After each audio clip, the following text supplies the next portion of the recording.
ومن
يرزق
জবাব শুনে ব্যাকুল হয়ে গেলেন। এবং সেই যুবক বললেন, আল্লাহকে সাক্ষী রেখে বলছি, আমি আমার ইবাদতের কারণে, আমি আমার ইস্তেগফারের কারণে আজ পর্যন্ত এবং কোনো মনের আশা আল্লাহ আমার অপূর্ণতা রাখেনি, যেটা চেয়েছিলাম এমন কোনো বিষয় নেই।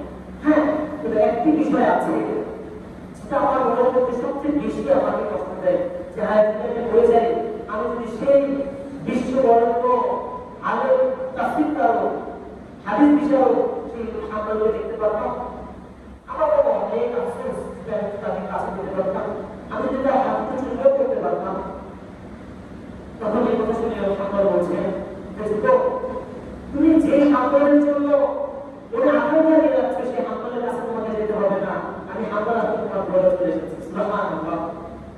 এই হচ্ছে ইস্তিগফারের ফজিলত। আমি আপনাদেরকে এই জন্য ফজিলতটা বললাম, কারণ হচ্ছে আমরা আমাদের জীবনে চলার মধ্যে অনেক ভুল করে থাকি, আমরা আমাদের অজান্তে অনেক ভুল করে ফেলি, কিন্তু আল্লাহ তাআলা নারাজ হয়ে বসে আছেন এমনটি নয়।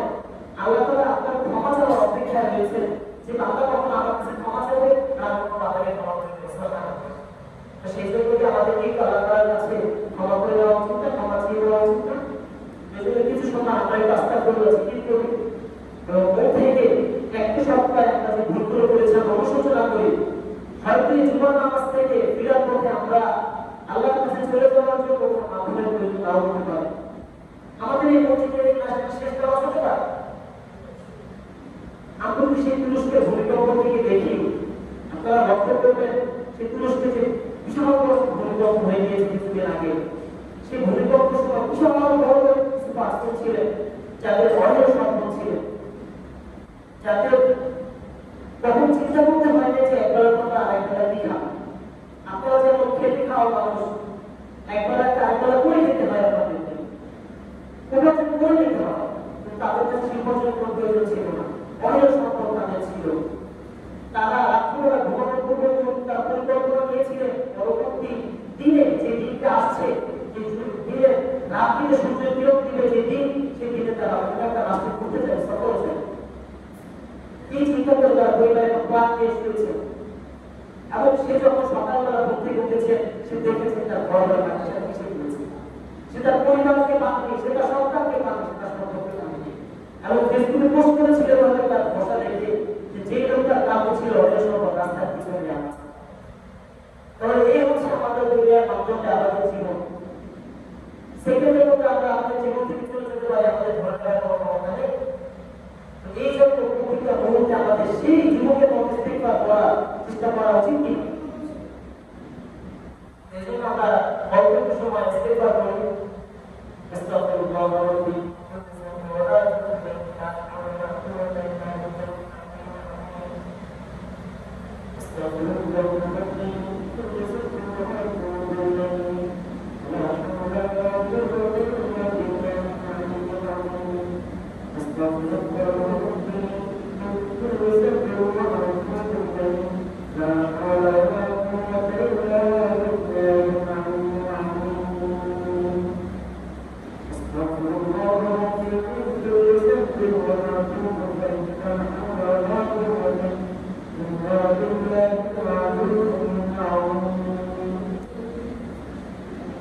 আলহামদুলিল্লাহ,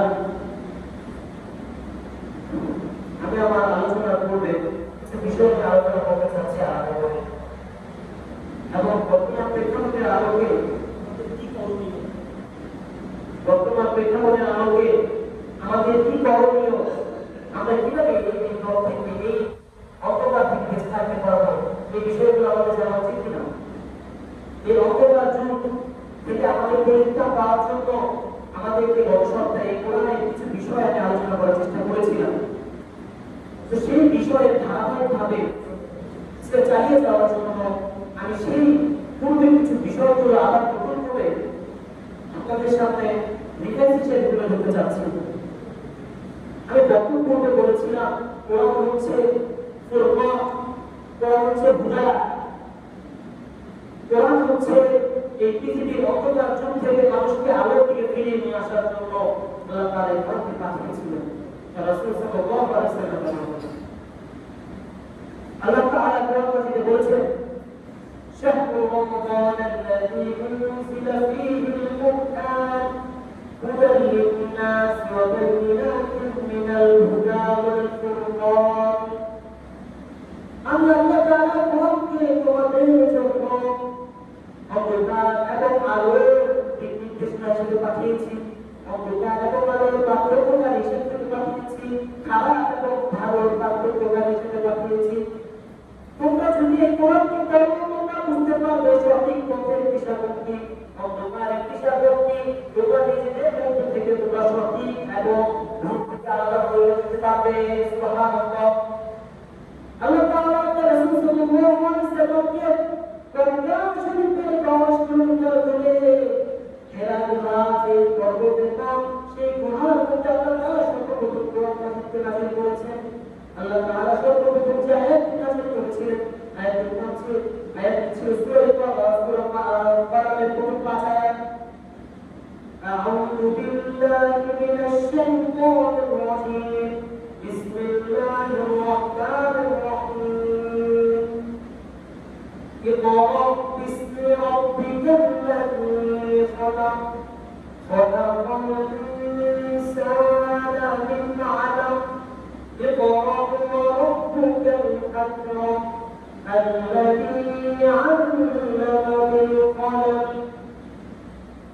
এই প্রথম পাঁচে আল্লাহ তাআলা এই কোরআনকে শুরু করেছেন এবং দীর্ঘ 23 বছর আল্লাহ তাআলা কোরআন অল্প পরিসরে রূপু আকারে আয়াত আকারে সূরা আকারে অবতীর্ণ করেছেন।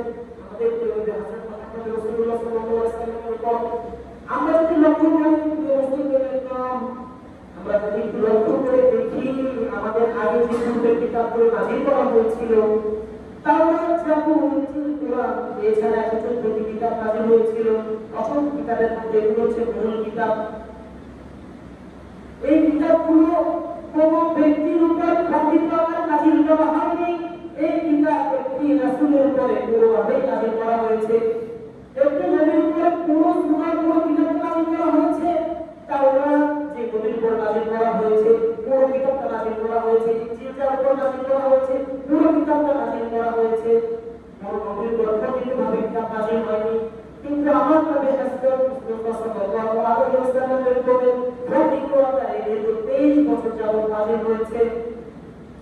এবং আমরা যদি লক্ষ্য করি নবী যাওয়ার পরে সেই কিতাবের একটি টাইমিং সময় ছিল, একটি সময় কাজ ছিল, একটি প্রেক্ষাপট ছিল। আমাদের কোরআন নাযিল হচ্ছে একটি প্রেক্ষাপট রয়েছে, কিন্তু আল্লাহ তাআলা এই কোরআনকে জীবিত আকারে রেখেছেন। এই কোরআন জীবটা আল্লাহ রাসূল সাল্লাল্লাহু আলাইহি ওয়াসাল্লামের মুআজিজা। আমরা যদি লক্ষ্য করি ভাইরা, আমি আমার আলোচনা শুরুতে যেই বিষয়বস্তু নিয়ে আলোচনা করেছি ওয়া মা হুয়া বিকাউলি শাই ক্বালিলাম মা তু'মিনুন।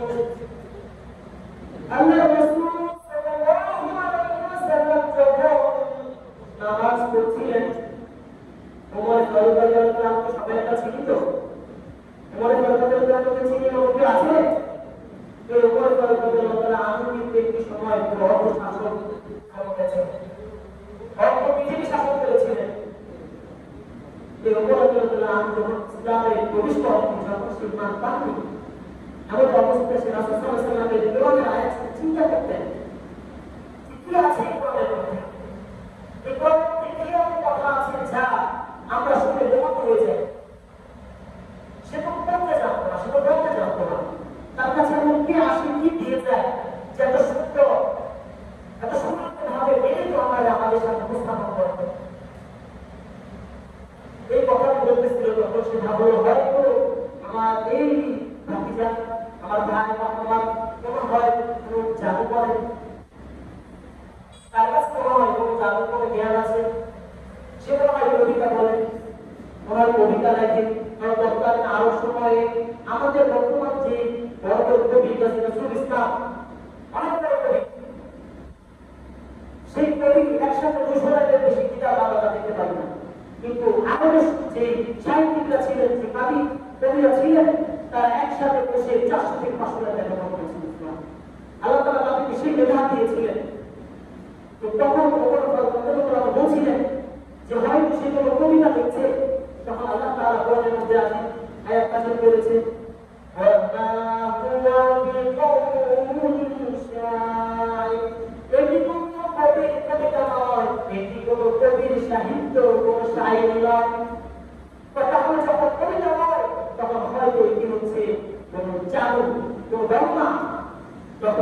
তাআলা বলছে ওয়ামা হুয়া বিকাউলিল কাফির কালিলান মা তু'মিনুন। সুবহানাল্লাহ। এটি কোনো বেদনা নয়, এটি কোনো গল্পের দোয়া নয়। তখন বলছে এটি কেন হয়, তাহলে এটি কি হবে? তখন আল্লাহ তাআলা বললেন, বলছেন তানজিলুম মির রাব্বিল আলামিন। এটি হচ্ছে সেই কিতাব মহান আল্লাহ তাআলা আমার নবীকে দিয়েছেন, যে আমার প্রদত্ত কিতাব। আমি আল্লাহ কিতাবের, আমি আল্লাহ কথা, এটা কিন্তু আল্লাহ তাআলা কথা। আমি কোরআনকে বলি আল্লাহ তাআলা বাণী, কোরআন হচ্ছে আল্লাহ তাআলা বাণী, হাদিস হচ্ছে রাসূল সাল্লাল্লাহু আলাইহি ওয়াসাল্লাম তাআলা বলেছেন, এটা আমার প্রদত্ত কিতাব। এটি কোনো গল্প নয়, এটি কোনো কবিতা নয়, এটি কোনো জাদুঘরের প্রবর্তন। এই সত্য কথার একটি অন্ধকার যুগকে আলো থেকে ফিরিয়ে আনার জন্য আমি এটি অবতারণা করেছি। প্রিয় ভাইয়া, প্রিয় মুসলিম ভাইরা, আল্লাহ রাসূল সাল্লাল্লাহু আলাইহি ওয়াসাল্লামের এই কথাগুলো শুনে ওমর ফারুক রাদিয়াল্লাহু আনহু ধাক্কা লেগেছে। আল্লাহ যাকে হিদায়াত দেন, তাকে হিদায়াতের সাগরের কিনারে নিয়ে গেছেন জীবনে। যখন বিমান তেলাওয়াত করতেছিলেন, একটি পর্যায়ে আল্লাহ তাআলা হুঁশিয়ারি করে বলছেন, আমার নবী, আমার পয়গম্বর যদি নিজে থেকে একটি কথা আপনি বলতেন, আমি তার বলার মোটা সার যেটা দিয়ে আমাদের কথা বের হয়, কত বড় কথা, যার জন্য কলকাতার সৃষ্টি করেছে সেই রাসূলের কথা। যদি আমার রাসূল, আমার নবী যদি একটি কথা মানিয়ে বলতো, আমি তার বলার সার মোটা আপনাকে কেটে ফেলতাম। আল্লাহ তাআলা কোরআনের মধ্যে বলেছেন,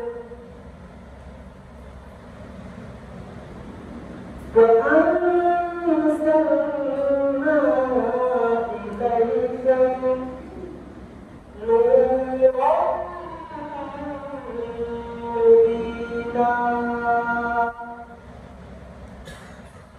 এই কোরআন আমি তোমাদের কাছে পাঠিয়েছি, আমি তোমাদেরকে এজন্য পাঠাই নাই, আমি তোমাদের কাছে কোরআনকে এজন্য পাঠাই নাই যে তোমরা এই কোরআনকে পেয়ে অপমানিত হবে, লাঞ্ছিত হবে, অপদস্থ হবে।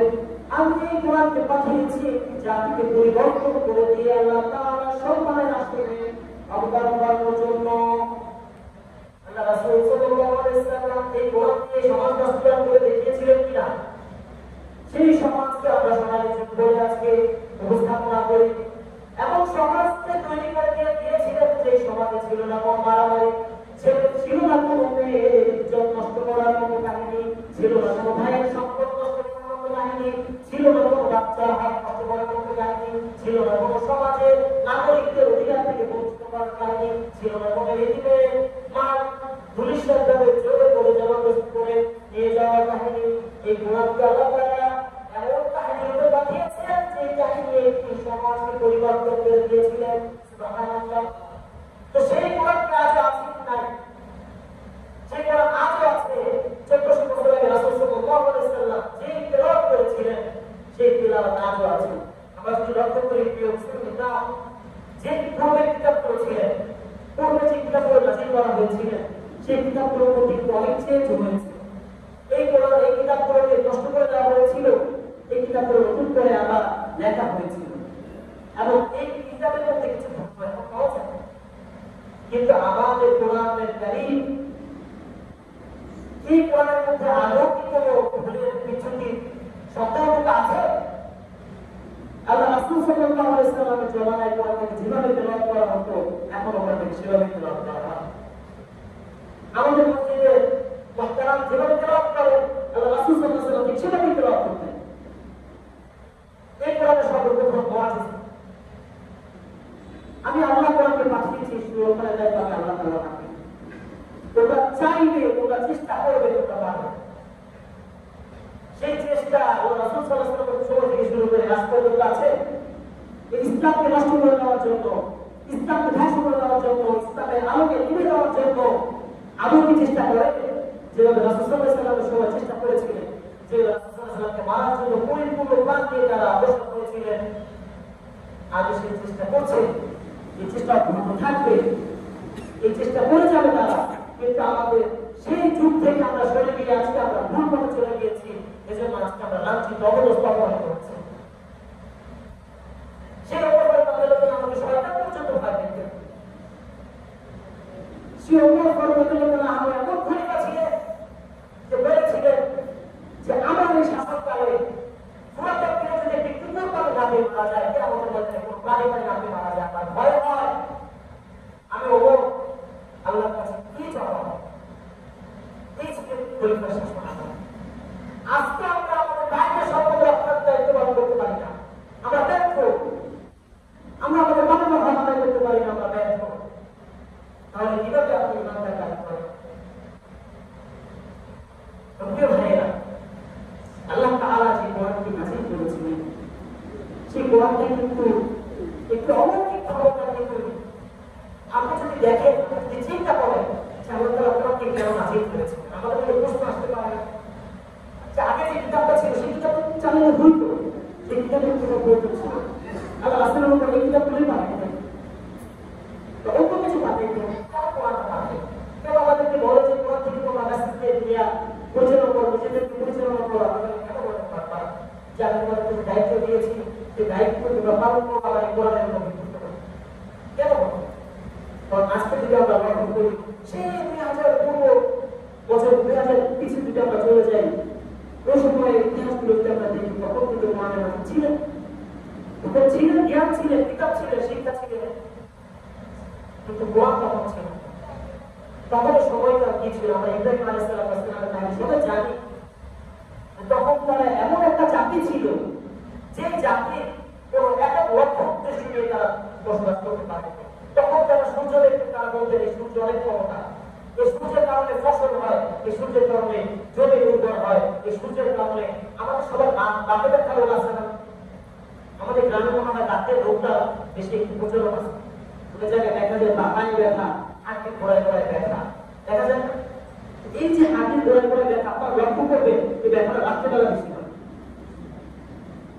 যাদের আছে তারা যদি লক্ষ্য করে তাহলে এই ব্যথা রাত্রেবেলা বেশি হয়। কারণ হচ্ছে আমরা যে রোদের থেকে এনার্জিটা সেই এনার্জিটা রাত্রেবেলা আমরা আমরা পাই না, যখন আমাদের ব্যাকটেরিয়া করতে সক্ষম হয়। কিন্তু তখন তারা দেখবে যে সূর্যের তো অনেক ক্ষমতা, তখন নিশ্চয়ই আমাদের ক্ষমতা দেখলেন না, সূর্য তো ডুবেছে, ক্ষমতা ডুবে যেতে পারে না। এই চা কত সুন্দর, কত মিষ্টি তার আলো, হ্যাঁ চা দেখলেন না, চা তো ডুবেছে। আমাদের খোদাকে এককভাবে কোনো জায়গায় স্থির হতে পারে না। কিন্তু আজকে আল্লাহ তাআলা কোরআনের মাজিদকে পৃথিবীবাসীকে উপহার দিলে, এই পৃথিবীবাসী নতুন এক পৃথিবী খুঁজে পেল, পৃথিবীবাসী খুঁজে পেল নতুন এক দিশা। এই কোরআন শুধু মুসলমান জাতির জন্য না, এই কোরআন যেভাবে ইহুদিদের জন্য, সবার জন্য হেদায়েত। এই কোরআন যে দেবে সেই হেদায়েত। এত বড় একটা জ্বলন্ত মুআজিজা। আপনি যদি লক্ষ্য করেন বর্তমান যে পৃথিবীর যে প্রেক্ষাপট চলতেছে, 1500 বছর আগে যে কোরআন নাযিল হয়েছে সেই কোরআনের মধ্যে ব্যাখ্যা আল্লাহ লিখে দিয়েছেন। সুবহানাল্লাহ, কি নিয়ামত আল্লাহ তাআলা কোরআনের মধ্যে দিয়েছেন যে বর্তমানে যা চলছে, বর্তমানে যা হচ্ছে, এই কোরআনের মধ্যে আল্লাহ তাআলা সেই মেসেজগুলো দিয়ে দিয়েছেন। আমি যদি আপনাদেরকে একটা হাদিস ব্যাখ্যা করি, আপনার বিষয়টা ক্লিয়ার হবে। আমরা বর্তমান প্রেক্ষাপট সবাই জানি, তাই না? বর্তমানে আমাদের ইহুদিবাদী ইসরায়েল, সেই ইসরায়েল কিন্তু আজকে মুসলমানকে প্রত্যেক আকারে হত্যা করছে। হত্যা করছে কিনা ভাই, আপনার সবাই জানেন তো না? প্রতিনিয়ত শত শত মুসলমান শিশু নারীকে হত্যা করছে। একটা জিনিস খুব বেশি দুঃখ লাগে, যখন আমরা ছোট ছিলাম, আমরা সবাই ছিলেন নাতি ভাই ভাতিজা হবে। যখন ছোট ছিলাম তখন দেখতাম যে আমার বাসায় যখন কোনো মেহমান আসতো, যেমন আমার মামারা যখন আসতো, মেহমান আসতো, তখন বহু পড়াইতাম, আমাকে আইসক্রিমে কিন্তু আদর করতে, আমার চকলেট দিবে, আমি পড়াইতাম। কিন্তু আজ প্রেক্ষাপট হয়েছে সেই ইসরায়েল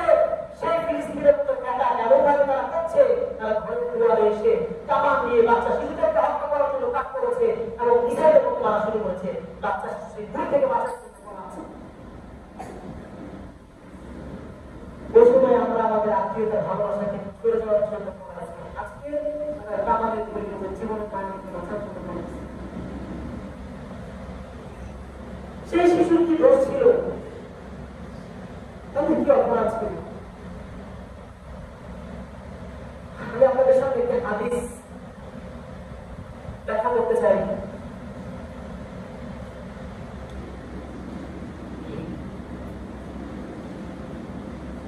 আল্লাহ রাসূল সাল্লাল্লাহু আলাইহি ওয়াসাল্লামের প্রিয় সাহাবীরা সেই 1500 বছর আগে যে হাদিস বর্ণনা করে দিয়েছেন, সেই হাদিসের উপর যদি আজকে আমরা একটু লক্ষ্য করে দেখি যে আমাদের থেকে এই বিষয় কোনো মেসেজ দিয়ে দিয়েছিলেন। আমরা কি এতই নিম্ন জাতি যে আমাদের উপরে কোনো নেতৃত্ব দেওয়ার মতো কোনো ক্ষমতাধর নেতারা ছিলেন? এই যে ইহুদি জাতির ইতিহাস আমরা সবাই জানি, ইসরায়েল তাদের হাতে, ইহুদিরা হাতে। আপনারা জেনে থাকবেন হয়তো এই ইহুদি জাতির উপর ইসরায়েলের বংশধর এই ইহুদি জাতিকে 70,000 পরিবর্তন পাঠানো হয়েছিল হিদায়াতের জন্য। ওরা সবাই হত্যা করেছে। এত নিকৃষ্ট জাতি পৃথিবীতে 100 ভাগের 5 ভাগ হবে না ইহুদি জাতি। হচ্ছে ইহুদি জাতি কাছে আল্লাহ 70,000 পরিবর্তন পাঠিয়েছিলেন। ইহুদি জাতির ষড়যন্ত্র শয়তানকেও হার মানিয়েছে। এই ইহুদি জাতি সর্বপ্রথম সুদের প্রথা চালু করেছে। এই ইহুদি জাতি সর্বপ্রথম বিবাহ চুরির রেকর্ড করেছে। এই ইহুদি জাতি সর্বপ্রথম বিক্ষোভে বোমা হামলা করেছে। এই ইহুদি জাতি আমার নবী সাল্লাল্লাহু আলাইহি ওয়াসাল্লামের খানায় বিষ মিশিয়েছে। ষড়যন্ত্রের দিক দিয়ে প্রমাণ করে তারা চাচ্ছে নতুন করে নিউ ওয়ার্ল্ড অর্ডার কায়েম করতে, যেই ক্ষমতা নেতৃত্ব দিতে চান। আমরা অপেক্ষা করছি আমাদের কি মহাদি এসে নতুন করে আলো দিশা দেখাবে, কিন্তু না প্রিয় ভাই, এটা আমাদের কাছে ভুল একটি মেসেজ। ইমাম মাহদী তার দায়িত্ব পালন করতে আসবে, কিন্তু আজ পর্যন্ত আপনি যে দায়িত্ব পালন করতে যখন তিনি পৌঁছেন, আল্লাহ তাআলা আপনাকে সেই দায়িত্ব সম্পর্কে জিজ্ঞেস করবেন। আমরা বলি ইমাম মাহদী আসলে আমরা তার সাথে করতে হবে। আজকে ফিলিস্তিনের ভাইরা যেভাবে লড়ছে, ফিলিস্তিনের মুসলমান নারীদের যেভাবে হত্যা করছে, আমাদের কোনো ভাষা বলার মতো নাই। আমরা ভয় পাই বলতে যে বললে আমাদের কোনো ভয় করিয়ে অ্যাটাক করা হবে, কোনো ভয়কে আমাদের করা হবে।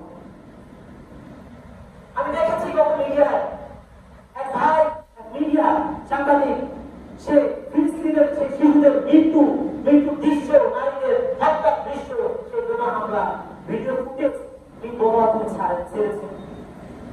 ইসরায়েলের যে সেনাবাহিনী, তথাকথিত যে গুপ্ত সংগঠন আছে, সেই গুপ্ত সংগঠনের ওই ভাইয়ের সাথে কথা বলেছে এবং বলেছে তুমি যদি এই ভিডিও ফুটেজ ডিলেট না করো এবং এখান থেকে সরে না আসো, কালকে তোমাদের কষ্ট করে দেওয়া হবে বোমা। সে কোনো কথা জবাব নেই। সে আল্লাহর ভাষা বলেছিল, সে যখন রাতে ঘুমিয়েছিলেন, সকালে তার শিশুর লাশ পড়ে আছে, তার স্ত্রীর লাশ পড়ে আছে।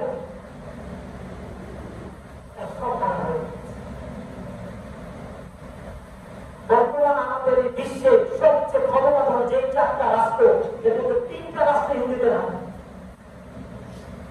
আপনারা কি প্রশ্ন করবেন না, ইহুদিদের জনসংখ্যা এত কম হওয়ার পরেও কিভাবে ইহুদিদের হাতে 3টা রাষ্ট্রের দায়িত্ব থাকতে পারে? আপনারা কি প্রশ্ন করবেন না যে মুসলমানের সংখ্যা এত বেশি হওয়ার পরে মুসলমানরা নেতৃত্ব জায়গা থেকে সরে গিয়েছে? শুধুমাত্র একটা রাষ্ট্রের দায়িত্ব খ্রিস্টানদের হাতে। পুতিনকে তো সবাই ছিলেন, পুতিনকে ছিলেন না সবাই রাশিয়ার প্রেসিডেন্ট। এই পুতিন শুধু খ্রিস্টান, বাকি সব এই পুতিন।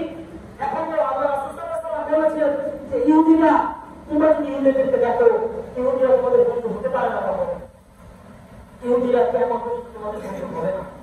হ্যাঁ, আল্লাহ রাসূল সাল্লাল্লাহু আলাইহি ওয়াসাল্লাম খ্রিস্টানদের সাথে সন্ধি করেছিলেন।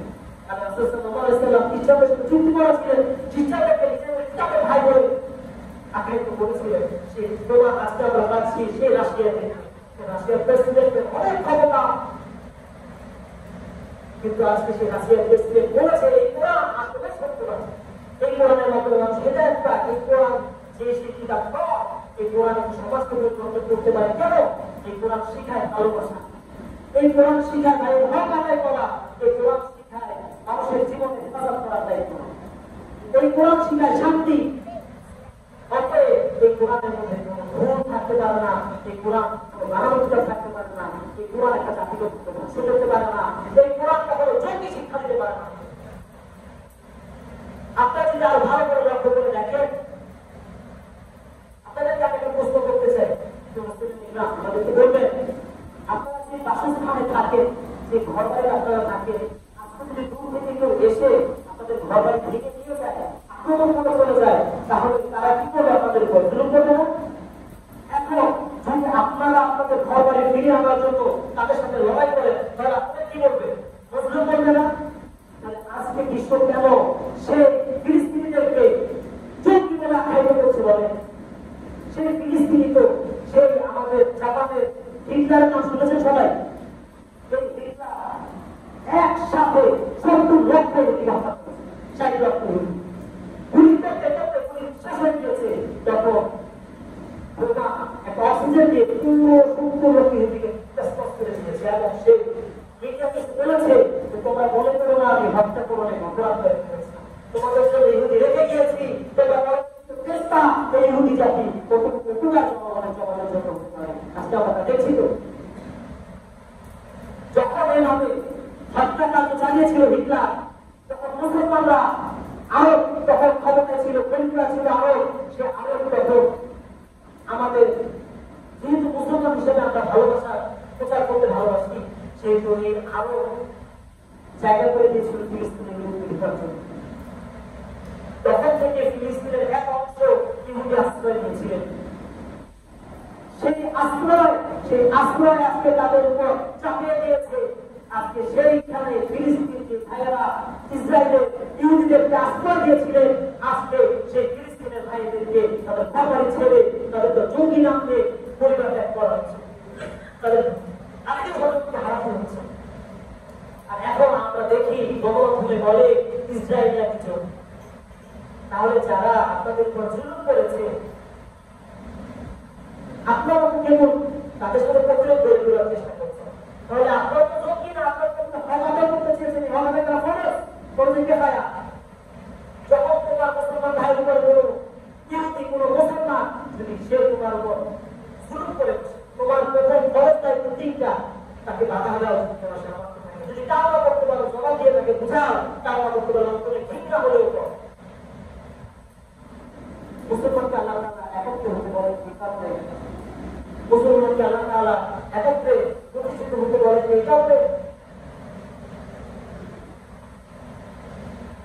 আমি 2টা হাদিস পরিশেষ করে দিতে চাচ্ছি।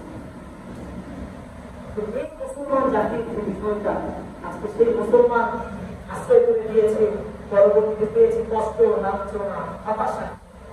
আর আমরা আসছে দেখছি, আমরা ছোট ছোট শুনছি, আমরা নিজেদের নিয়ে পড়ে আছি। আমি কি আপনাদের কাছ থেকে 2 থেকে 3 মিনিট সময় পেতে পারি? যদি আপনারা বাড়ি সুন্দর একটু কথা বলতে চান, যেহেতু আমার আপনাদের হয়তো আজকে শেষ সপ্তাহ, আমাকে আপনারা নাও দেখতে পারেন। এই বিষয়টা আমরা খুবই প্রয়োজনীয় ভাইরা, জানি না আপনারা কখনো শুনবেন কিনা। আজকে যে হামাসের সাথে আমাদের এই যে যুদ্ধ, মুসলমানের ফিলিস্তিনের এই যুদ্ধ কিন্তু কোনো যুদ্ধ নয়, এই যুদ্ধ হচ্ছে আল্লাহ রাসূল সাল্লাল্লাহু আলাইহি ওয়াসাল্লাম বলেছিলেন তৃতীয় বিশ্ব সংগঠিত হবে। মালহামা, এই মালহামার কত ভুল হচ্ছে এই হামাসের যুদ্ধ। কারণ ইহুদি জাতি এত ষড়যন্ত্রের দিকে দাঁড়িয়ে গিয়ে তারা খুব কৌশল করে মুসলমানদেরকে মেরেছে। তারা মুসলমানকে মেরেছে, কিন্তু তারা বলেছে কি মুসলমান আমাদেরকে মেরেছে, আমাদেরকে মুসলমান মেরেছে, তাই আমরা প্রতিরোধ করছি, এবং আমরা চালিয়ে যাবো। শুধু এটা না, আমেরিকার সাথে ইউক্রেনের যুদ্ধের ঘটনা সবাই জানেন। এই আমেরিকার সাথে ইউক্রেনের যুদ্ধ বাঁচিয়ে দিয়েছিল ইহুদিরা। ইহুদিরা চাচ্ছে বর্তমানে রাশিয়ার সাথে যে শক্তিগুলো রয়েছে, সে শক্তিগুলোর সাথে যুদ্ধ ঘটিয়ে দিতে, পরমাণু যুদ্ধ, নিউক্লিয়ার যুদ্ধ ঘটাতে চাচ্ছে। এই নিউক্লিয়ার যুদ্ধ যদি ঘটিত হয়, বাংলাদেশের নাম নিশা ইতিহাসে আপনি খুঁজে পাবেন না। বাংলাদেশ থেকে সেই নাম নিশা মুছে যাবে, নতুন করে একটি ইতিহাস তৈরি হবে। সেই ইতিহাস চাচ্ছে ইহুদিদের হাতে নিতে। বাইবেলে লেখা আছে যে তোমরা নতুন করে একটি ক্ষমতা রাষ্ট্র শাসন করার একটি নতুন শক্তি তোমরা পাবা। এই জন্য কে আসতে পারছে না, তোমাদের কাছে সহযোগিতা করতে হবে। এখন এখানে বিষয় হচ্ছে ইহুদিদেরকে তাজ্জাল দিয়ে মুসলমানদেরকে ইমাম মাহাদি দিবে।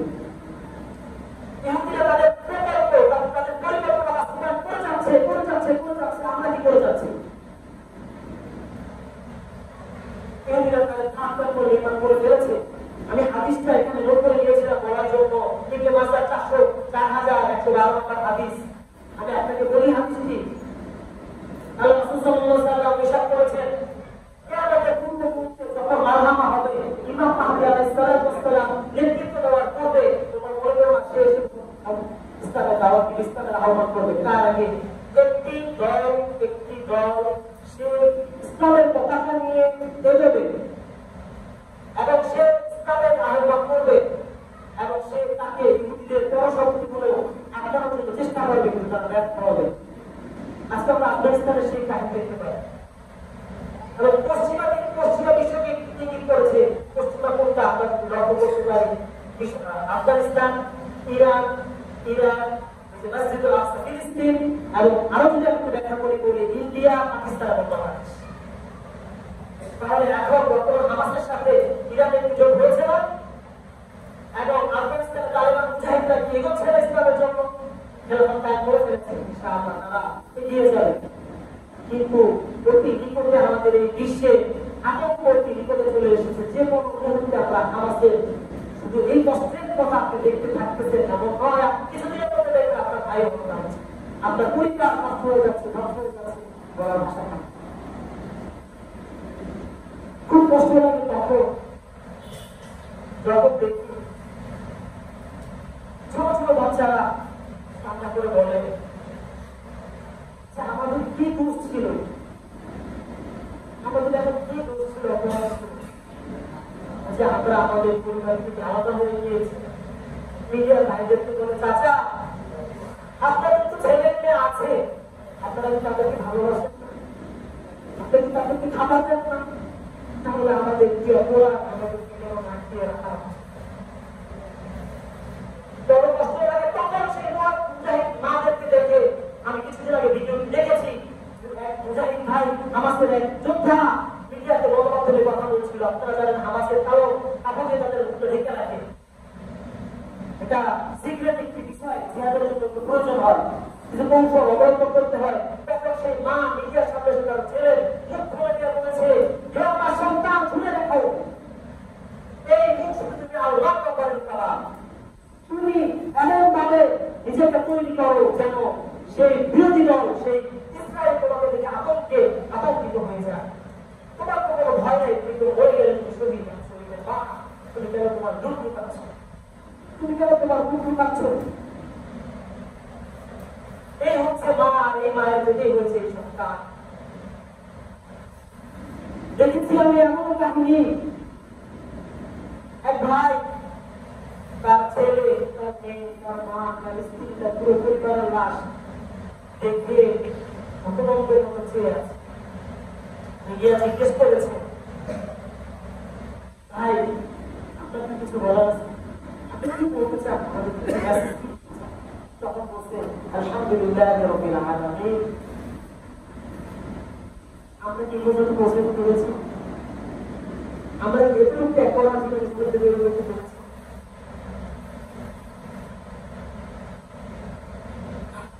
আসলে কিছু আমাদের মধ্যে আমরা আলোচনা করা যায় না, এরপর আপনাদের কাছে ক্ষমা চেয়ে দিচ্ছি। যেহেতু সময় নেওয়ার জন্য দুঃখিত। শেষ সময় মেসেজগুলো আপনাদেরকে দিয়েছি, দুইটা মেসেজ। এখন অনেক কিছু আমাদের থেকে লুকিয়ে করা হচ্ছে, আমরা অনেক কিছু থেকে এখন গাফেল মাহরুম হয়ে আছি। বস্তু দুনিয়া সেই আল্লাহ রাসূলের হাদিসের দিকে চলে গিয়েছে। দলের কথা বলেছে, কেমন নাই একটা দল বের হবে, কিন্তু আমরা তো বেরো হয়ে গেছে, আমরা কি জানতাম? দেখেন কতটুকু মাহরুম আমাকে রাসূল বলেছে, আমরা একটা সময় আসবে যখন আমরা আমাদের সেই কিতাবের বিষয়টা ভুলে যাব। তো যে বিষয়গুলো নিয়ে আলোচনা করেছি, আল্লাহ তাআলা আমাদের সবাইকে বিষয়গুলোর উপর আমল করার তৌফিক দান করুন। কোনো ভুল কথা আমার মুখ থেকে যদি বের হয়ে যায়, আমরা অবশ্যই আল্লাহ তাআলা আমাদের